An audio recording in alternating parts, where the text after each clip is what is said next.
वसुदेवसुतं देवं कंसचाणूरमर्दनं देवकी परमानन्दं कृष्णं वन्दे जगद्गुरुं कृष्णं वन्दे जगद्गुरुं। भगवान 27 श्लोक में भक्ति से कैसे सहज साधना का उपाय करना है वो बता रहे। तो मैं डायरेक्ट 27 श्लोक में जा रहा हूं।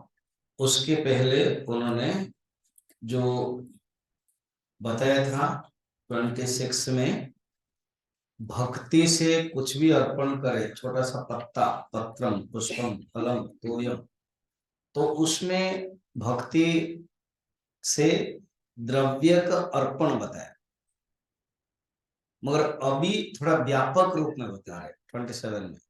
वो भी भक्ति है। वो जैसे 26 में क्या है, पर्टिकुलर स्थान है।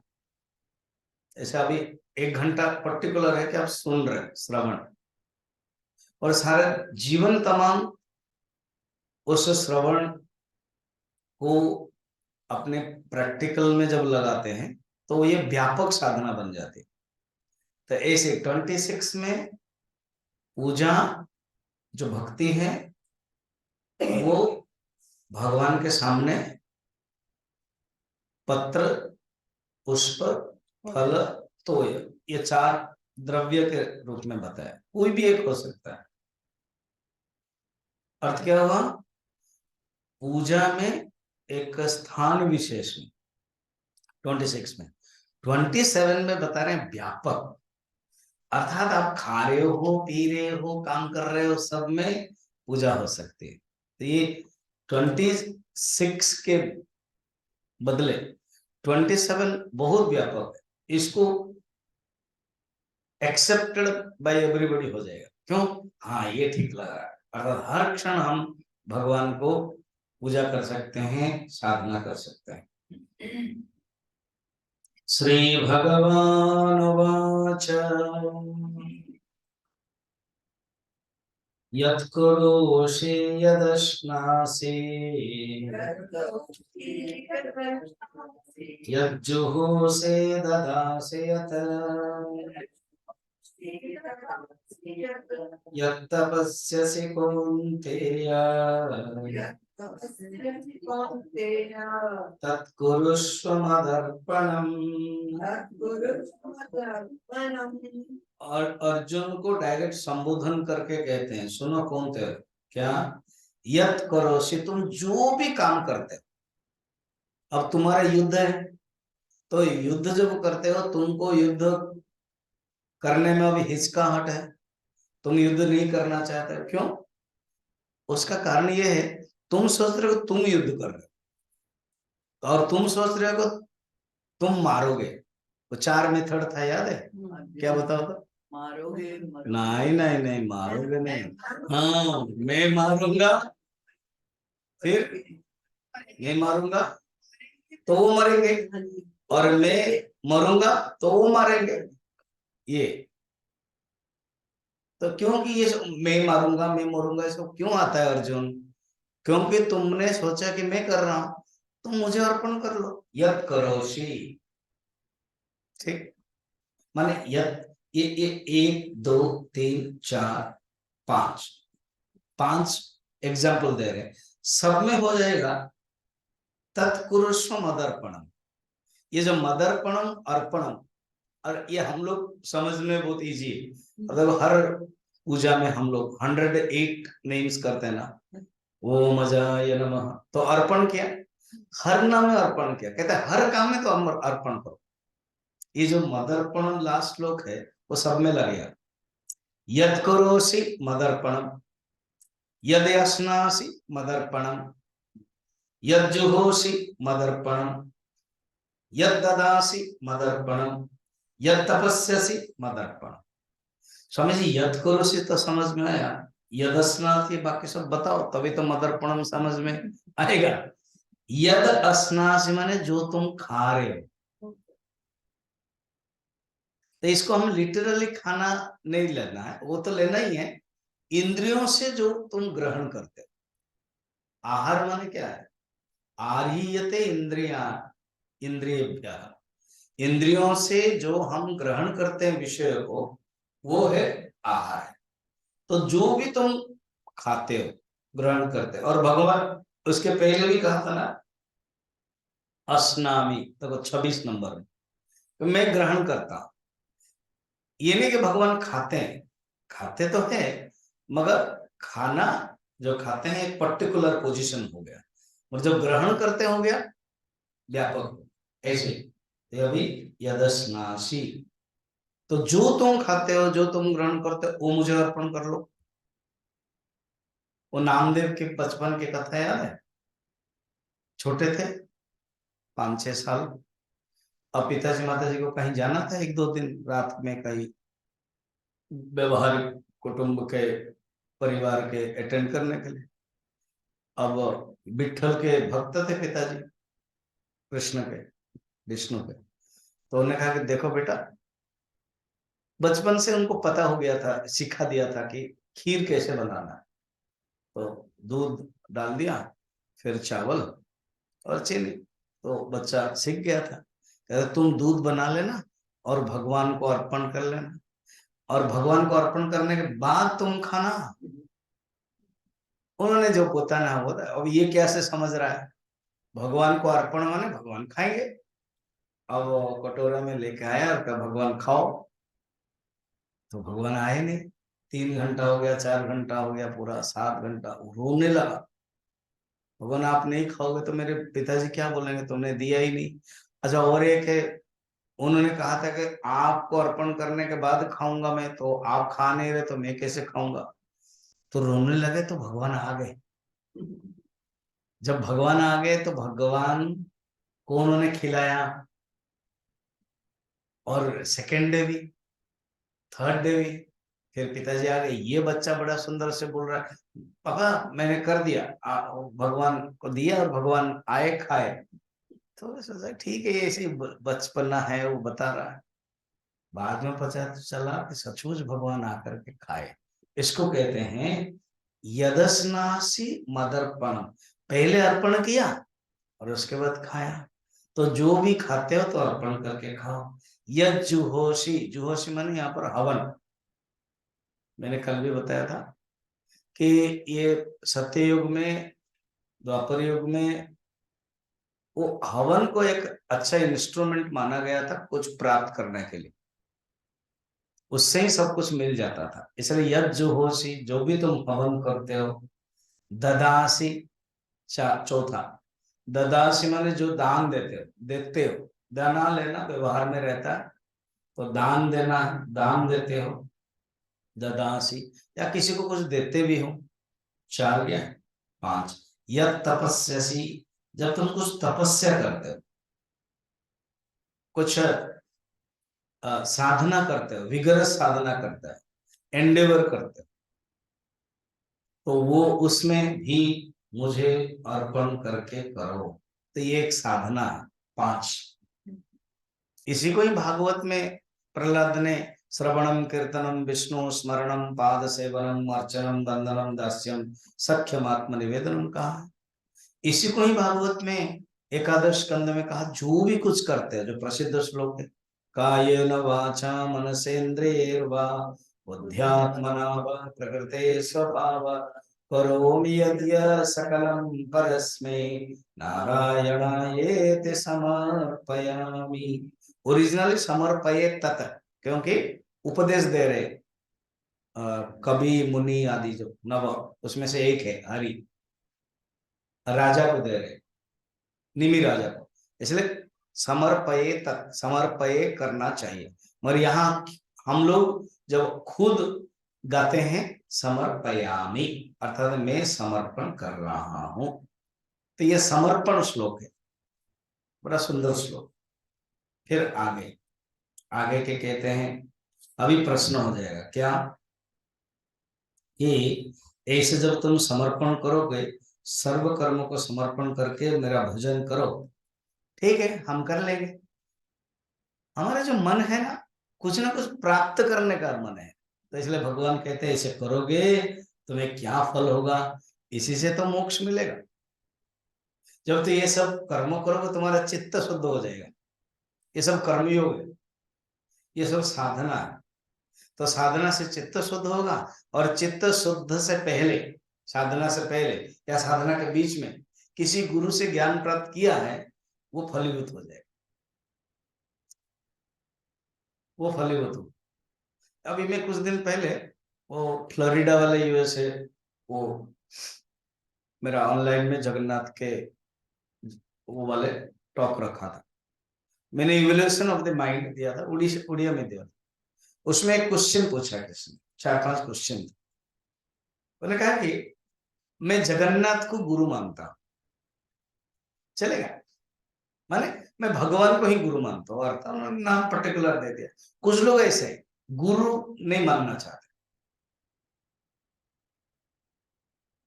तो हमने कहा ठीक है, अगर तुम गुरु मानना नहीं चाहते हो चलेगा, तुम भगवान को गुरु मान, हाँ, और भगवान गुरु को भेजेंगे। तोतापुरी को भेजा कि नहीं है रामकृष्ण परमहंस के, तो भगवान गुरु भेजेंगे। या तो भगवान खुद 10वें अध्याय में कहते हैं कि मैं, अगले में हम देखेंगे कि मैं अंदर रह करके अज्ञान को नष्ट करा देता हूं। 10वें अध्याय पर देखना, उसका उत्तर भी भगवान खुद ही देते हैं। 10 चैप्टर क्या देते हैं कि तेषाम अनुकंपार्थम अहम ज्ञानजम तमः नाशयामि आत्मभावस्थः, ये टॉपिक है 10 चैप्टर का 11 नंबर श्लोक। आत्मभावस्थः अर्थात मैं उन्हीं भक्त के अंदर रह करके ही, पर्पज क्या है, अज्ञान नाश करना है, ज्ञान प्राप्त करना है। गुरु का भी काम क्या है, गुरु अज्ञान नाश करा देते हैं और ज्ञान देते हैं। यही अगर तुम किसी को नहीं माने हो अभी तक फिजिकली, समझ लेना, अगर तुम उत्तम अधिकारी हो तो गुरु फिजिकली कोई जरूरत नहीं है। मेरे प्रति तुम्हारी इतनी श्रद्धा है, हम ये काम कर लेते हैं। 10वें अध्याय के 11 नंबर श्लोक में बता दिया, आत्मा भावस्थ, मैं अंदर रह करके करा देता हूं। तो ये हमारे स्तर में हम सोचना नहीं चाहिए, क्योंकि ऐसे होने के लिए बहुत अधिकारी चाहिए। इसीलिए हमें गुरु कर लेना चाहिए, सिंपल है। जो उन्होंने प्रश्न पूछा था, मैंने उत्तर दिया कि गुरु कर लेना चाहिए। अगर तुम करना नहीं चाहते तो गुरु भगवान भेजेंगे पक्का, मगर हम ईमानदार हो, सरल हो, भक्ति हो। तीसरा, मनुष्य करना क्यों नहीं चाहता है, ये एक बड़ा इंपॉर्टेंट है, उसको ध्यान रखना, मैंने बता दिया। क्योंकि मनुष्य के अंदर जो अहंकार है ना, ये अहंकार एक्सेप्ट नहीं करना चाहता है कि मैं किसी को एक हड्डी मांसमय किसी शरीर को गुरु मान, बस इसीलिए थोपना चाहता है कि भगवान मैं आपको गुरु मान लिया। भगवान कहे मैं तो निर्गुण निराकार है, तुझे ज्ञान प्राप्त करने के लिए कोई जिसके पास गुरु ज्ञान है वही तुझे बताएगा वो गुरु है। तो स्वीकार करने में तकलीफ क्या है, तुम अगर स्वीकार नहीं कर पाते हो, तकलीफ क्या है, प्रॉब्लम क्या है? वेदांत तो कहता है कि अहंकार, इसलिए स्वीकार करना चाहिए। तो यहां पर भी कहते हैं कि जो भी हम भजन करते हैं, पर्पज क्या है, मोक्ष प्राप्त करना, तो तुमको मोक्ष मिल जाएगा। 28 शुभ फलेरेवं मोक्ष से कर्म बंधने संन्यास योग युक्तात्मा विमुक्तो मामुपेष्यसे। अच्छा, अर्जुन को तो नहीं लगा, क्योंकि वो भगवान के प्रति पूर्ण समर्पण है। हम लोगों को लगेगा भगवान, ये जो 27 नंबर में आपने कहा कि जो कुछ कर रहे हो, 5 याद रखना, जो कुछ कर रहे हो, हाँ, जो कुछ खा रहे, वेरी गुड, 2 हो गया, दान दे रहे हो, नहीं, जो कुछ यज्ञ कर रहे हो, फिर जो कुछ दान दे रहे हो, और जो कुछ तपस्या कर रहे हो, वो मुझे अर्पण करके करो। तो लगेगा बस इससे हो जाएगा, हम तो कर रहे हैं तो इसमें क्या होगा। कहते इसको तुम सरल मत समझना, इसको तुम आसानी मत समझना, इसको तुम लाइटली मत लेना। भगवान कहना चाहते हैं 27 से 28 तक बोलते हैं इसको तुम लाइटली मत लेना और सोचना मत कि इससे कुछ होगा क्या। इसका नाम मैं तुझे बता देता हूं, देखना लिखा हुआ है संन्यास योग युक्तात्मा। अर्थात तुम जो भी कर रहे हो इसमें प्रक्रिया तुम्हें पता नहीं है। दो चीज हो रहा है, एक है संन्यास और एक है योग। ना कैसे, जब तुम 5 याद रखना, जब तुम कर्म कर रहे हो, हाँ, खा रहे हो, हाँ, हवन कर रहे हो, यस, दान दे रहे हो, यस, उस समय तुम्हारा अहंकार को त्याग कर रहे हो, संन्यास हो रहा है। और मुझे जोड़ रहे हो, समर्पण कर रहे हो, योग हो रहा है। इसीलिए इसको लाइटली नहीं लेना। कितना सुंदर बताया। तो संन्यास योग ये मेथड है, और जब तुम ऐसे करते रहोगे मुझसे जुड़ जाओगे। योग आत्मा क्या बताया, संन्यास योग युक्त आत्मा। सुविधा बहुत सुंदर है, कहते यही है और कुछ नहीं है। तो वेदांत समझ गए तो वो सरल है, और वेदांत नहीं समझे तो कठिन है ना। वेदांत आज हम बता रही थी, एक दिखा रहे थे, कोई डॉक्टर सुदर्शन है, तो ये दोनों गए थे वहां, लगभग 1.5-2 घंटा बातचीत हुई। तो अम्मा का तो स्टार्ट हो जाएगा ना इन स्पिरिचुअलिटी एंड वो, है ना।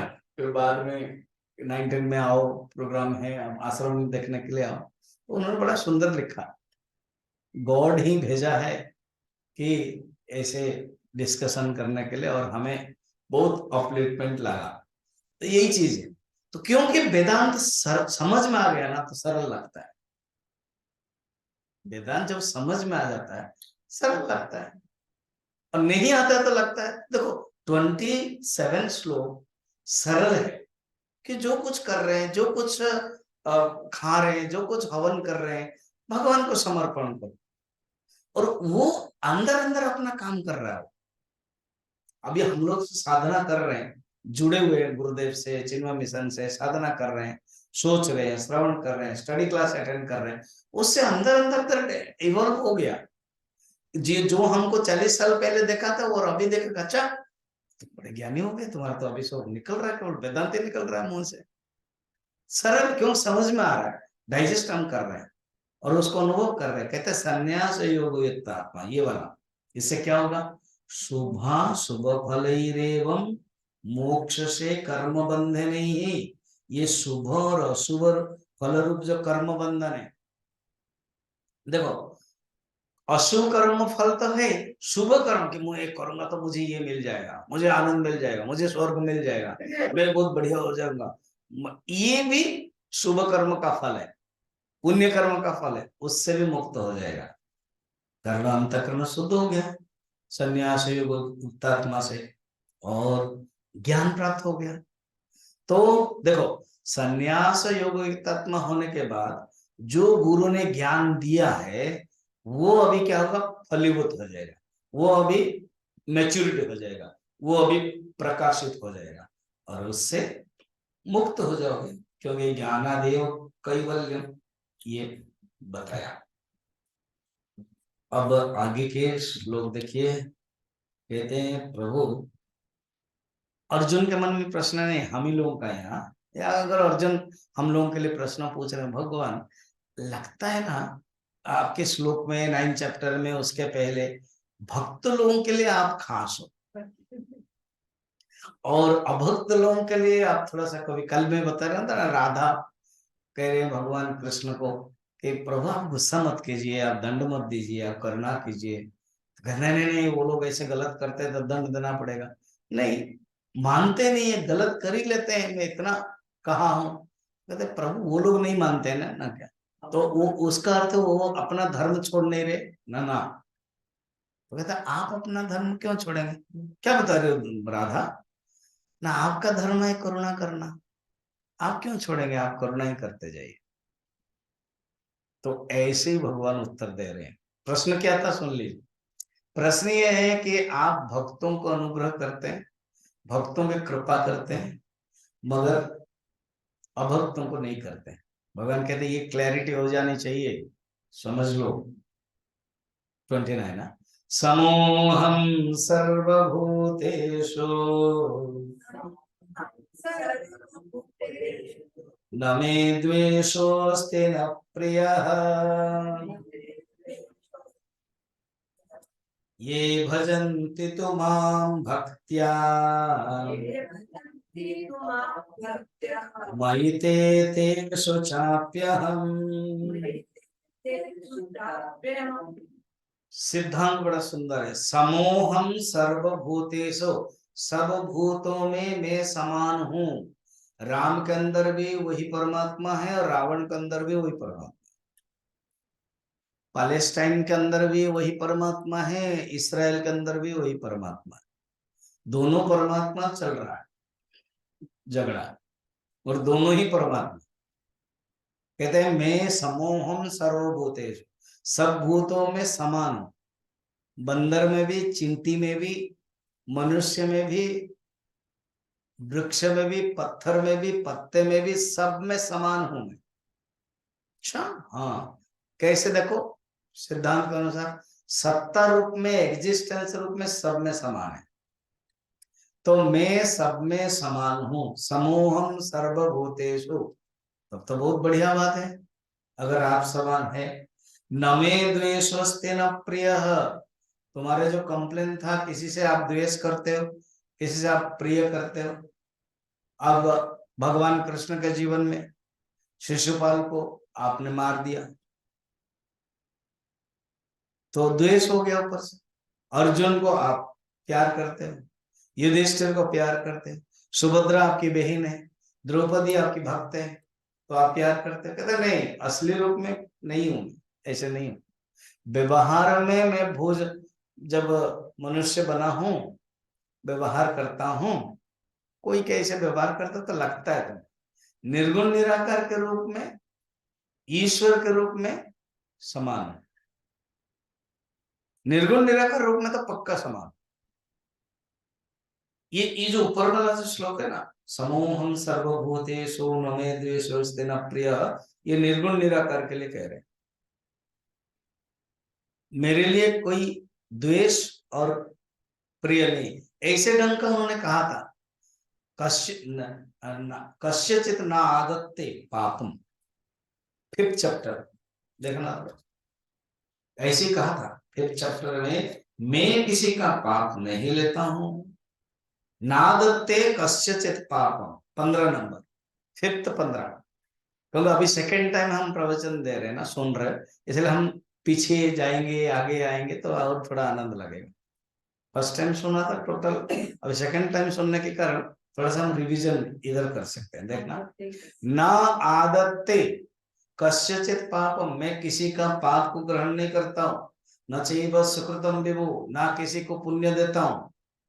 अज्ञानेनावृतम ज्ञानम तेन मुह्यन्ति जन्तवः, अर्थात अज्ञान से ही आवृत होकर के मनुष्य मोहित हो रहे हैं। तो आप क्यों नहीं करते हो? क्योंकि मेरा स्वरूप ही है, निर्गुण निराकार स्वरूप है। फिर सेकंड जो लाइन है ना, अभी आ जाइए, ओरिजिनल आ जाइए 29 में। सेकंड लाइन में मैं ईश्वर का जो रोल करता हूं, तब लगता है कि मैं कर रहा हूं। कैसे? ये भजंती तुमम भक्ता, ये इंपॉर्टेंट, मेरे मेरे लिए नहीं है, मेरा ऊपर निर्भर नहीं करता है मैं किसी को क्या देता हूं, उनके ऊपर निर्भर है। ठीक है। अब जैसे किसी घर में दो बेटे हैं, एक बेटा आता है रात में, रात 12 बजे ड्रिंक करके आता है।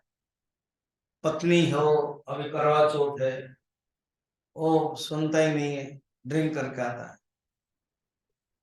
और कहता है तो गुस्सा करता है, क्या हुआ, अभी तो मैं ही कमाता हूँ, मैं ये करता हूँ, वो करता हूँ, सब चुपचाप रहो। और ये लोग भी चुप रहते हैं, सचमुच कमाता है, क्योंकि जो ड्रिंक भी करता है और बातें करता है मीन्स कमाता है तभी, और जो ड्रिंक करता है कमाता नहीं है तो बात भी नहीं कर पाता है, ये लोग दबा देंगे तो वो चुप रहेगा। दूसरा है वो सेवा करता है, पिताजी की सेवा करता है, तो बताओ पिताजी किसको प्यार करेगा? जरूर जो सेवा जो करता है। मगर पिताजी की दृष्टि से देखो, पिताजी की दृष्टि से दोनों ही बेटे हैं, जो भी है पिताजी की दृष्टि से बेटे हैं। मगर जब सेवा करते हैं तो ऑटोमेटिक एक रूल हावी होता है, ये सेवा करता है तो चला जाता है। ऊपर श्लोक में निर्गुण निराकार के दृष्टि से कहते हैं मैं समान हूं, मेरे अंदर कोई द्वेष प्रिय नहीं, मगर जैसे मुझे भजन करते हैं, देखना नीचे वाला ईश्वर आ जाता है, ये भजंती तुमाम भक्तिया, जो जैसे मुझे भजन करते हैं, जो भक्ति पूर्वक मेरा भजन करते हैं, वे मुझ में रहते हैं और मैं उनमें रहता हूं। देखो ये वाला एग्जैक्ट श्लोक जो है ना, आप थोड़ा सा 9 चैप्टर में 5 नंबर श्लोक चला जाना, 4 5 4 में जाइए।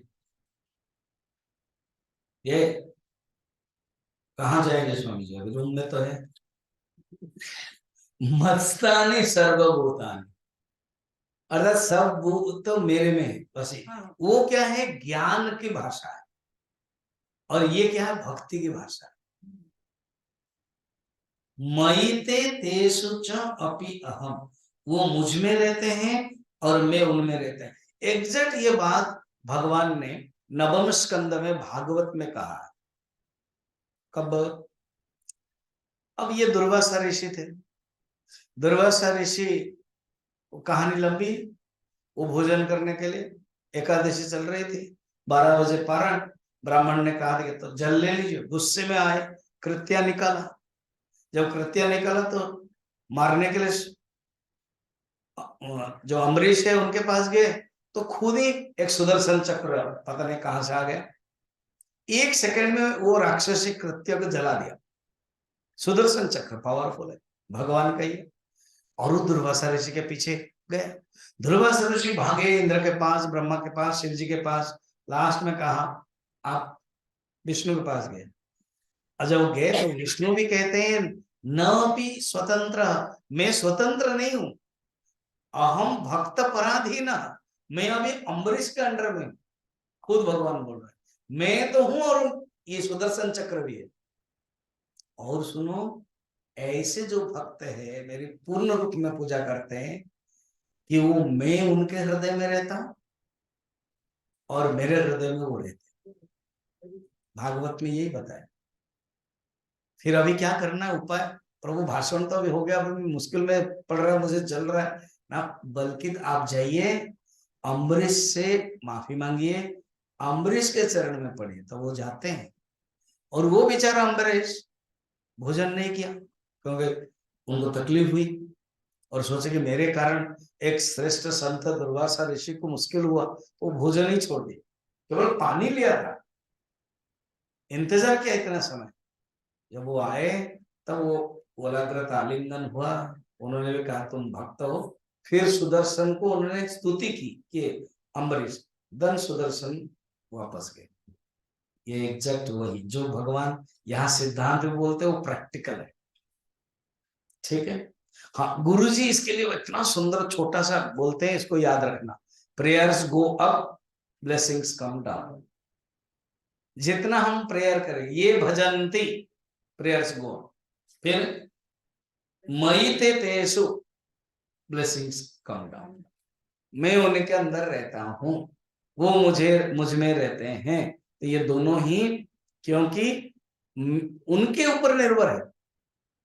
जैसा भी जंगल है, ठंड दिन है ना, अब जैसे ठंड दिन, लास्ट दिन हम लास्ट टाइम हम लोग गए थे ना डॉक्टर शैली के वहां, वो गांव में गए थे, तो उन्होंने आग रखा था, ठंड तो हो रही है दिसंबर जनवरी, तो सुंदर आग बैठे वहां, फिर चाय, फिर कुछ कुछ पिए, फिर गए लंच के लिए, तो पास में तो अभी वो आग को बोलेंगे देखो वो स्वामी जी को गरम दे दिया और मुझे नहीं दिया, तो बच्चे तुम कहाँ बैठे थे ना, हम तो कार के ही अंदर बैठे थे। वो आपको बोलेगा कार के अंदर बैठने से मेरा नहीं होता, मेरे पास आना पड़े, मैं नहीं आऊंगा।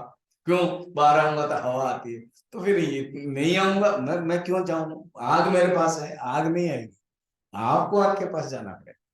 समझ में है? तो ऐसे ही भगवान को हम प्रार्थना ही नहीं करेंगे तो भगवान ब्लेसिंग्स कैसे करेंगे? हम भजन ही नहीं करेंगे, ये बात है।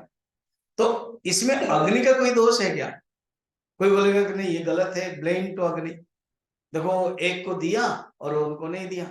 अग्नि का यही कंडीशन, मेरे पास आओगे तो हम देंगे। दर्पण भी, और उनको रिफ्लेक्शन दिया और हमको रिफ्लेक्शन नहीं दिया। तुम कहाँ खड़े थे? हम दर्पण के पीछे खड़े थे, तो दर्पण के आगे खड़ा ना, नहीं दर्पण के साइड में खड़े थे, होगा नहीं। दर्पण के आगे तो तुरंत देगा, वो धर्म है दर्पण। अग्नि का धर्म है, भगवान का भी धर्म। ठीक है, बढ़िया सुंदर है, भगवान बता रहे हैं। वो कल का याद मुझे अच्छा है, वो भागवत में है, वो वाला जो बिंब और प्रतिबिंब। फूल अगर चढ़ाना है, आप प्रतिबिंब को ही देते जा रहे हो, तो कुछ फायदा होगा क्या? नहीं समझ रहे? कल एग्जाम्पल, चंदन सिंदूर आप प्रतिबिंब को दे रहे हो, कुछ होता है? नहीं। आप बिंब बिंब को दो। ये बात प्रहलाद स्तुति में कह रही है, भागवत में, सप्तम स्कंद में। प्रहलाद कह रहे हैं प्रभु आप बिंबो, अगर आपको किसी ने पूजा कर लिया तो बाकी प्रतिबिंब है देवता को ऑटोमेटिक मिलेगा। मगर आपको छोड़ करके प्रतिबिंब को अगर पूजा करेंगे तो वो बिंब को नहीं मिलेगा, भक्ति नहीं मिलेगी, ज्ञान नहीं मिलेगा। जो चाहते हुए मिलेगा, उनके पास जो है। आप गांव के सरपंच जो प्रधान हैं, उनको रिक्वेस्ट करेगा आपके पास क्या है दे सकते हो, तो उनके पास जितना फंड है वो देगा। फिर एमएलए के पास जाओ, या उसके पहले क्या पौरसभा वाला, म्युनिसिपैलिटी के, उसके एमएलए के पास जाओगे तो उसके पास और ज्यादा कैपेसिटी रहता है। एमपी के पास जाओगे और कैपेसिटी रहता है। फिर आप किसी मिनिस्टर के पास जाओगे और कैपेसिटी जाएगा। प्राइम मिनिस्टर के पास जाओगे और कैपेसिटी। प्रेसिडेंट के पास जाओगे बहुत कैपेसिटी। फांसी दंड को भी वो चेंज कर सकते हैं, किसी को वीसा भी दे सकते, वीसा कैंसिल भी कर सकते हैं, सब कुछ क्यों? सर्वशक्तिमान देश की दृष्टि से, वैसे ही तो भगवान है। अच्छा आप ऐसे कर सकते हैं? प्रभु मुझे डाउट लग रहा है, क्यों? जो बहुत दुराचारी है, जो आपको बिल्कुल पूजा नहीं करते थे, आपको द्वेष करते थे, आपको गाली देते थे, गलत काम करते थे, वो भी अगर आपके पास आएंगे, अच्छा सुन लेना, अपि चेत् सुदुराचारः भजते माम् अनन्यभाक् साधुरेव समन्तव्यः सम्यक् व्यवसितो हि सः। ये मेरे सिद्धांत है। कोई भी दुराचारी भी हो, अगर वो मेरे पास आ जाएगा तो साधु बन जाएगा। इस शब्द देखना, और पीछे सुदुराचारी, सुदुराचारी माने ज्यादा दुराचारी अगर कोई हो, अपीचेत ये अव्यय शब्द ऐसे है, भजते माम अनन्य भाग, मगर कंडीशन है क्या? भजन करना पड़ेगा मुझे और अनन्य रूप में, तीन शब्द याद रखना।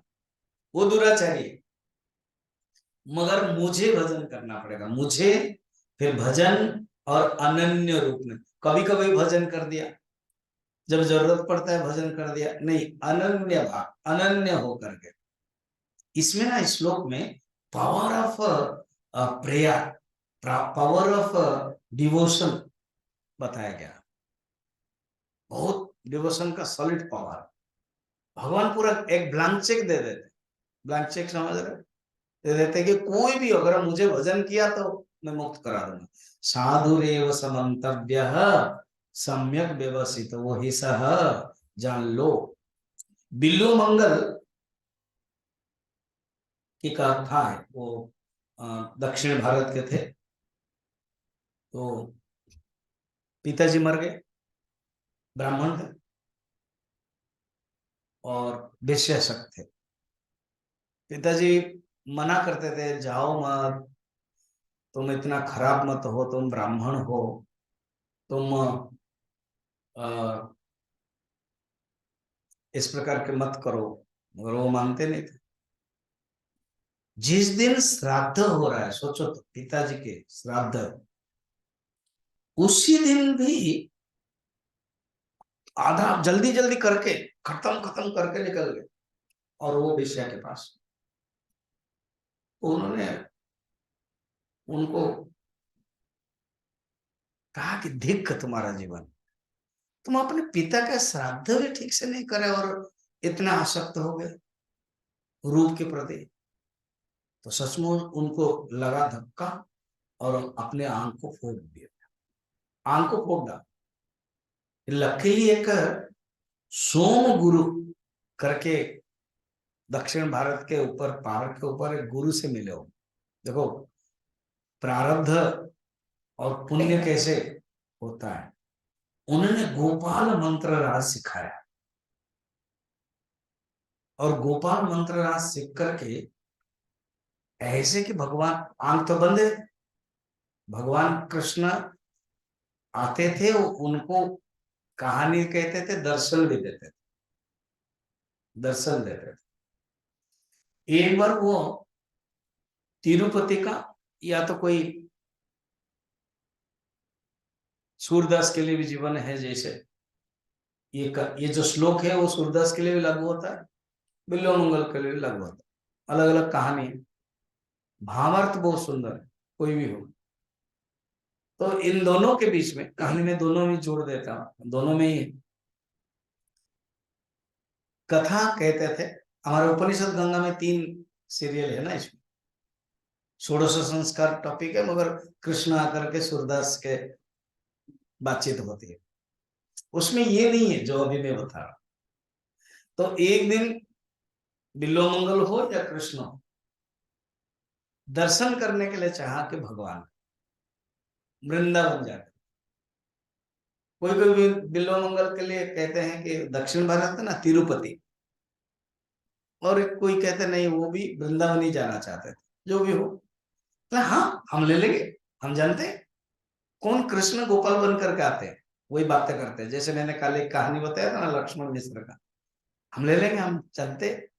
बोल ठीक है, कैसे जाएंगे, हम तो अंधे हैं ना, आपका जो लकड़ी है उस लकड़ी को हम पकड़ेंगे और आप मैं चलता रहूंगा, आप चलते जाइए। धीरे धीरे भगवान कृष्ण कथा कह रहे हैं। सोचो तो, कितना वो भक्त भाग्यवान है कि हम लोग सारा दुनिया उस भगवान कृष्ण की कथा सुनते हैं और कृष्ण खुद अपनी कथा कह रहे हैं। कहते कहते इन्होंने अनुभव किया, ये इतना सुंदर बातें ये साधारण बालक कैसे बोल सकता है, कोई कृष्ण तो नहीं है। बस एक अंदर आ गई बातें, अनुभव हो गई कि ये कृष्ण तो नहीं है। तो आप सोचो, ये जो लकड़ी है, वो लकड़ी ऐसे ऐसे धीरे धीरे करके वो देख तो नहीं पाते, सोचते टच तो करूं, अगर कृष्ण है तो पता चलेगा। ऐसा करके जब छू लिया, कृष्ण दौड़ गए, माने अदृश्य हो गए, छोड़ दिए। तब ये सुंदर श्लोक गाते हैं, दोनों के लिए ही है।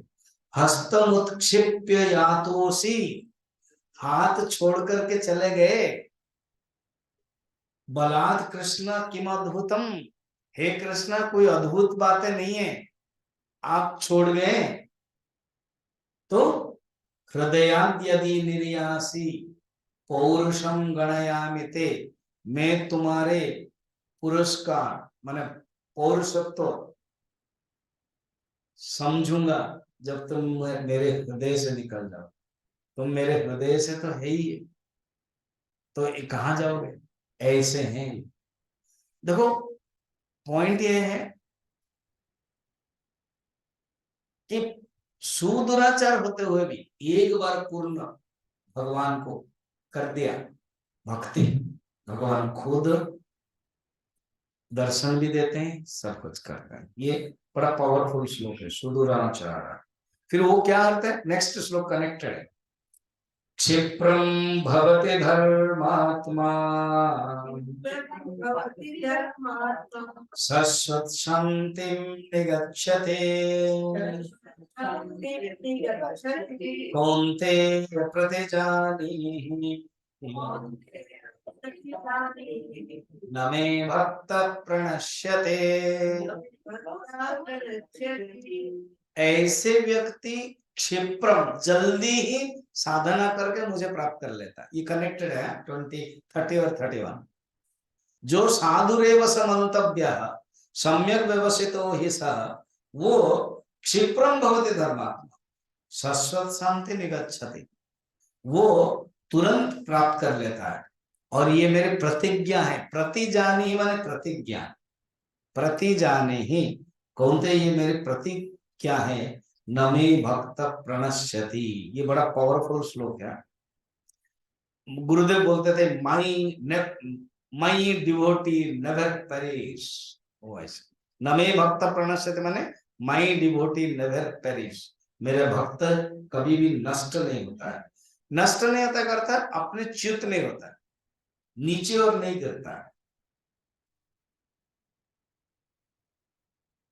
इसे शायद ये श्रीधर स्वामी एक टीकाकार होते हैं, उन्होंने लिखा है कि भगवान ये कहना चाहते हैं कि उसके अंदर इतना डिटर्मिनेशन आ जाता है, कहीं विरोध नास्तिकों के पास भी जाता है, अपना खोल मृदंग ताल ढोल लेकर के और हाथ उठा उठा करके भगवान का बोलते हैं। तो ये बात है। किसी ने कहा कि नहीं नहीं नहीं, भक्त नहीं बोलते हैं। अच्छा, फिर कौन बोलता है? भगवान खुद जाकर बोलते हैं कि अरे नास्तिको, कहाँ फंसे हुए हो, देखो मेरा भक्त है, वो मेरा कभी भी भजन करने के कारण वो नष्ट नहीं होगा, मैं उनके सामने भी बोल सकता हूँ। अर्थात भगवान के अंदर इतना डिटर्मिनेशन हो भक्ति के लिए, भक्त के लिए, कि नास्तिकों के सामने जाकर के बोल देते बेट लगाना है, भगवान बोलते बेट लगाना, क्या लगाना, मेरा डिवोटी कभी च्युत नहीं होगा। अर्थात भक्त के प्रति इतना प्यार है और भक्त के प्रति इतना डिटर्मिनेशन है, उनके लिए ये जिद लगा देते हैं ये कभी नष्ट नहीं होने वाला, अर्थात मेरा भजन कभी छोड़ने वाला नहीं है। ऐसे भगवान लिख देते हैं, श्रीधर स्वामी कहते हैं। कितना सुंदर। मुझ परमात्मा का भक्त अत्यंत दुराचारी होने पर भी उसका नाश नहीं होता है, अपीछे सुदराचारी बताया था ना। तो ये कैसे ना, every saint has a past, English में बोलते हैं every saint has a past and every sinner has future, दोनों ही है। यही भगवान बता। फिर आगे कहते हैं प्रभु, हाँ, और ये जो समाज में जो जाति प्रथा है, उसमें जो स्त्री जाति है, जो शूद्र जाति है, वो भगवान को प्राप्त नहीं कर सकते हैं, उस पॉइंट को भी भगवान यहाँ डील करते हैं। कहते हैं नहीं, कोई भी प्राप्त करते हैं, डायरेक्ट नाम भी दे देते हैं। माम ही पार्थ व्यपाश्रित्य ये स्योपापयोनयः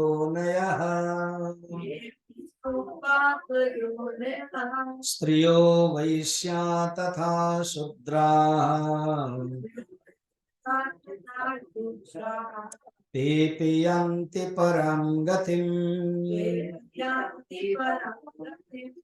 देखो, जब मनुष्य आता है अपना वासना लेकर के आता है एंड अपना दोष लेकर आता है, अपना कुसंस्कार लेकर के आता है, और कुसंस्कार जब अभिव्यक्त हो जाता है, उनको हम कहते हैं कि वो शूद्र है और वो वैश्य है और वो स्त्री है।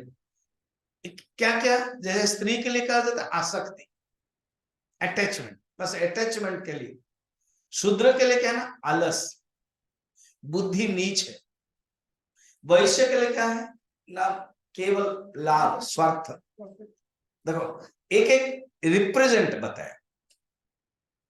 स्त्री के लिए अटैचमेंट, शूद्र के लिए कुसंस्कार है, नीच बुद्धि है, नैरो माइंड है, और वैश्य स्वार्थ है। इन तीनों के कारण वो भक्ति नहीं कर पाते, ऊपर उठ नहीं पाते। मगर एक बार कोई भजन कर दिया, माम ही पार्थ है, पार्थ सुनो, एक बार कोई मेरे शरण में गए, माम ही व्यापार शरण में गए, कोई भी पाप योनि भी हो, स्त्री भी हो, वैश्य भी हो, शूद्र भी हो, वो मुझे प्राप्त कर सकते हैं। इसलिए वो क्लियर कर दिया। अच्छा इस श्लोक को लेकर के देखो भगवान ने पर्टिकुलर क्यों नाम ले लिया स्त्री का, क्यों वैश्य का ले लिया? उस नहीं है, ये जाति विशेष नहीं है, ये संस्कार दोष विशेष, स्वाभाविक दोष विशेष, बस उस दृष्टि से। कोई लगे नहीं हम तो नहीं मानते, वेरी गुड, आपके अंदर वो दोष नहीं है, हाँ तो फिर मत लो, ये करो। और समाज में तो है ना, समाज में तो अब आप देखते भी परिवार में सास बहू के अंदर, पिक्चर में भी देखते हैं, टीवी में भी देखते हैं, अटैचमेंट, एक दूसरे को जहर भी। भागवत में भी एक राजा था ना, वो उपनिषद गंगा में बताते हैं ना, एक राजा था, उसका बेटा हुआ तो जो सौतीली माँ लोग है वो जहर दे दिया। बस यही दिखाते ऐसे व्यक्ति जो नीच घृण काम कर सकते हैं। फिर शूद्र जो गलत काम करता है, शराब पीता, कुसंस्कार, उनके लिए कहते हैं। वो अगर ऐसे कोई मुझे शरण में जाता है, मुक्त हो जाता है। नारद भक्ति सूत्र में भी कहते हैं, नास्ति तेषु जाति विद्या रूप कुल धन क्रियादि भेदा। देखो ऐसे भक्तों में, तेषु माने भक्तों में, जो मेरे अनन्य भाव भक्ति है, उनके लिए जाति, जाति का कोई मायना नहीं रखता। अब सबरी है, भगवान गए ना, किसी ऋषि के पास नहीं गए, भगवान ढूंढ ढूंढ के वहां जाते। भगवान जब गए सबरी, तब सब ऋषि लोग आ जा रहे हैं। अब मत समझ लगे जब सबरी खिला रहे थे कि अकेले ही जंगल में और कोई नहीं, नहीं, भगवान जब जा रहे हैं तो ऋषि भी होंगे। या तो भगवान अगर माया किया होगा, नहीं अभी कोई नहीं जाए, सिर्फ सबरी और हम, ये भी हो सकता है। कहानी तो नहीं लिखा गया ना, सिनेमा तो, फोटोग्राफी तो है नहीं, वीडियो तो है नहीं, और वहां श्लोक में तो लिखा नहीं कि उस समय कोई स्त्री लोग माने ऋषि मुनि लोग आए। हालांकि ऋषि लोग पूछते थे, माने ऋषि लोगों को भगवान ने पूछा, ये लिखा गया है। सबरी का घर कहाँ है, वो जानबूझ के भगवान ने कहा कि अर्थात भगवान राम ढूंढ रहे सबरी के पास। और बाद में सबरी ने अपना शरीर जब त्याग किया, तब पता चला कि कितने भगवान ने दर्शन भी किया और अपना शरीर त्याग करके स्वर्ग लोग गए, मुक्ति धाम गए। तो तेषु जाति विद्या रूप कुल धन, रूप देखना, कुब्जा के पास रूप ही नहीं था, भगवान ने कृपा कर दिया। धन क्रियादि भेद नहीं है, ये बात है। 32 हो गया, अब 33। इसको कहते हैं किम, किम दोष माने किम प्रशंसा। अर्थात अगर वो प्राप्त कर सकते हैं तो तुम क्यों नहीं प्राप्त कर सकते हो? तुम तो क्षत्रिय और ब्राह्मण हो, तुम्हारे पास तो संस्कार है, तुम्हारे पास तो एजुकेशन है, तुम्हारे पास तो सब कुछ है, क्यों नहीं प्राप्त कर सकते? ये बात कह रहे हैं, सो दैट अर्जुन को अपलिफ्ट करने के। किम पुनर्ब्रह्मण पुण्या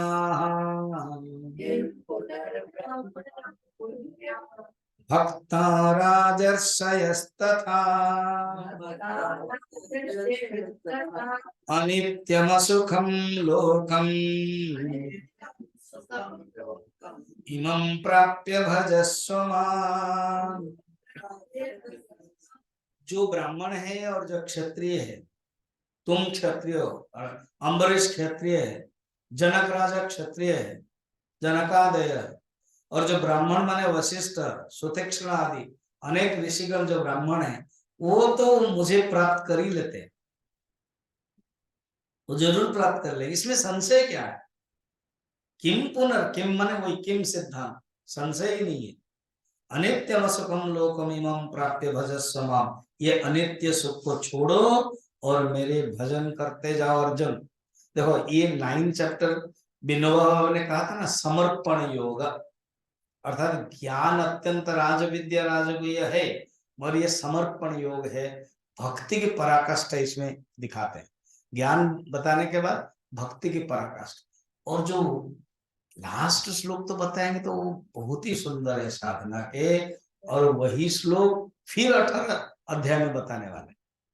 इस जो श्लोक में 34, मन्मना भव मद्भक्तः मद्याजी मां नमस्कुरु मामे वैश्यसि युक्त्यैवम् आत्मानं मत्परायणः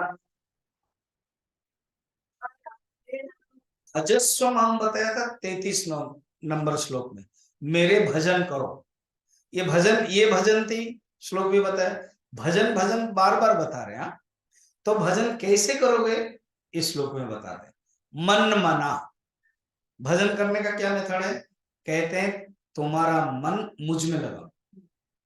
अगर हमारा मन भगवान में लग गया तो यही भजन है। भजन का स्वरूप नहीं है कि कोई एक लगाया ताल और करके भजन गाया, वो नहीं। मन अगर भगवान में लग गया वो भजन है। मन मना मत भक्त, मेरा ही भक्त बनो, अर्थात मुझे समर्पण करो। मेरा भक्त बनो, मेरे मुझे समर्पण करो। मद्याजी, मुझे ही पूजा करो, समर्पण करो। माम नमस्कुरु, मुझे ही नमस्कार करो। मामे वैश्यसि युक्तेवम, इससे मुझे ही तुम प्राप्त कर सकते हो। आत्मानं मत्परायणः, आत्मस्वरूप मुझको ही प्राप्त करोगे।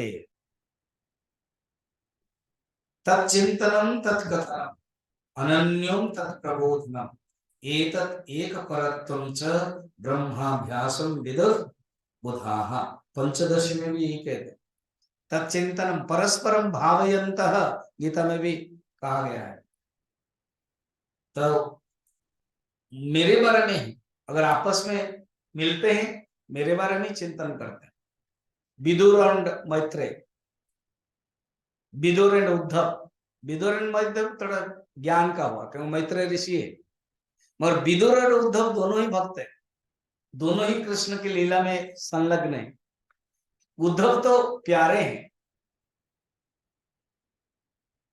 उद्धव इतना भगवान को पसंद करता था कि जो भगवान जो जैसे कपड़े हम लोग पहनते हैं उसके बाद छोड़ देते हैं ना नेक्स्ट, तो उसी कपड़े को फिर पहनते थे। और चंदन सिंदूर जो माला है वो छोड़ देते तो उसी को फिर पहनते थे, और इतना सुंदर दिखते थे।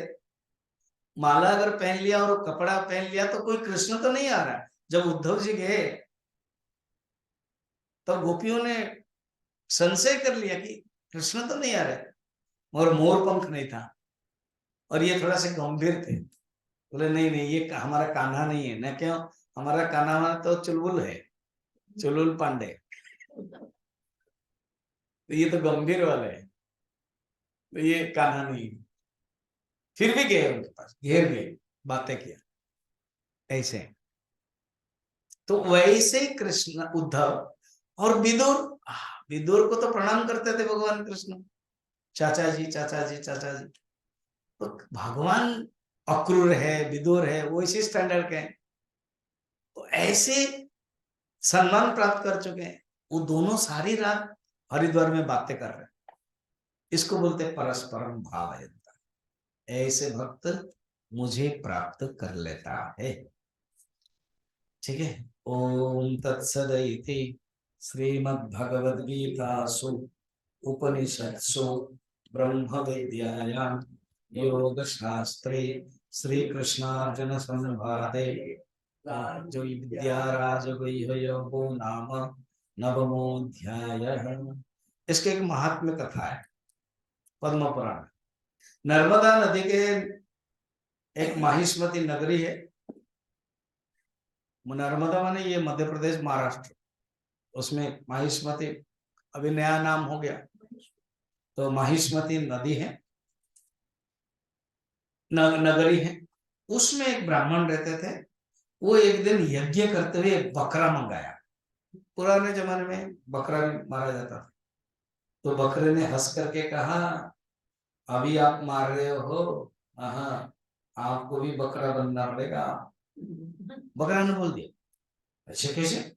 ना मैं भी ब्राह्मण था, मेरी कहानी सुनो, मैं भी ब्राह्मण था, और तो क्या हुआ कि मेरी पत्नी ने कहा कि देवी दुर्गा की पूजा करने के लिए एक बकरा लाओ ना। क्यों? ना मेरे बेटे को एक रोग हो गया था, उस रोग को दूर करने के लिए किसी ने बोल दिया कि बकरे मार।